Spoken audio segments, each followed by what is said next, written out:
肅嘅。咁香港嘅幾位㗎啦，係大家密切留意住啦。咁啊，其他咧就會有一線道嘅安徽啦。湖南、湖北就第二、第三，咁啊跟住第四線道咧就係甘肅嘅。咁香港嘅幾位成員啦，包括廖振澳啦、廖松禮啦、伊斯蘭木啦同埋麥可靜嘅。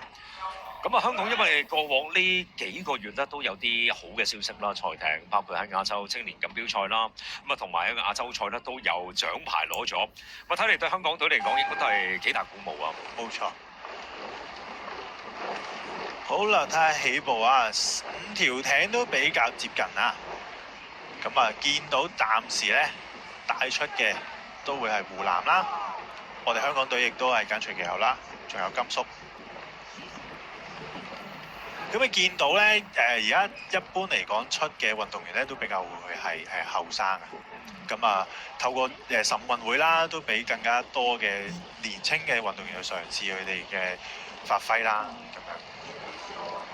覺得我哋見到香港嘅運動員最近嗰個成績都唔錯啦。咁啊，普遍其實洪永欣嗰啲會比較年青啲、後生啲啦。咁啊，一般其實佢哋最當打嘅一年紀大約係幾多度？最當打嘅年紀大約都係20中至到差唔多30歲。咁啊，20到30歲。咁啊，而家就真係需要為香港隊打氣啦。咁啊，因為咧就睇落就似乎有啲墮後咗嘅。咁啊，因為就睇嚟，除非時間真係好靚啦，否則即係如果不幸係敬陪末席嘅話，出到線嘅機會就真係比較細啲啦。冇錯。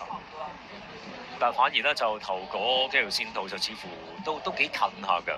咁啊，最頂頭嘅白色帽、紅色衫嘅安徽咧，稍為大前啲。我呢度就500，即係話過咗1/3嘅路程。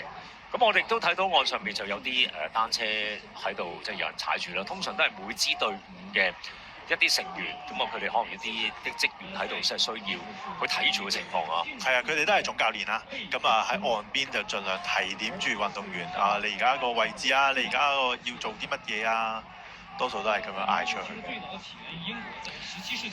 咁啊，暫時香港隊比較落後啦，咁但係都大家為佢加油啦。我睇落，因為即係安徽咧就比較突出啲大前啲。咁啊開始都已經過咗750米，即係過咗一半啦。咁啊係時候都要發力喎，真係。但係稍為咧，暫時咧就落得後啲。香港咧，因為喺10月嘅亞錦賽咧都有即係3面金牌啦、1面銀牌同埋3面銅牌。但係當然啦，就賽艇運動亦都有相當多嘅比賽啊。咁啊項目咧都眾多，咁啊有唔同嘅項目咧俾唔同人參加，同埋呢個分別都幾大，即係單人啦、雙人啦、4人啦、8人都有。冇錯。你今暫時見到咧1號線道安徽咧已經係帶出咗好多啊，然後跟住就係湖南啦。咁你見到佢哋咧嗰個獎牌節奏咧掌握得好好嘅。因為呢個都係透過長年累月嘅大家去互相去夾啊，大家去一齊訓練啊，去磨練出嚟嘅。好啦，見到香港隊暫時有少少落後啦，咁但係其實都俾啲鼓勵佢哋啦。OK， 咁啊呢4位運動員其實都比較係年青嘅，都係啱啱過咗呢個18歲嘅年齡嘅啫。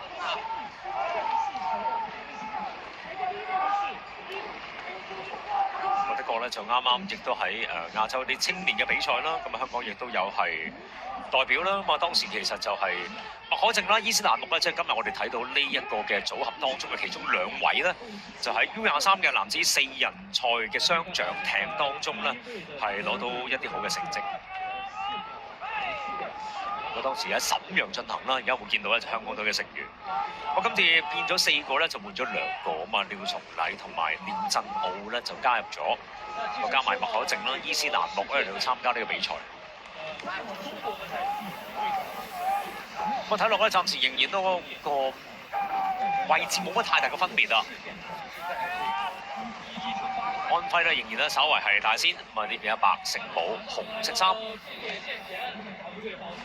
我都嚟到呢，應該係最後嘅時間，咁睇嚟呢組嗰個時間可能更加好啲啲添啊！4分20，咁啊同頭先嗰度咧就快咗少少啦。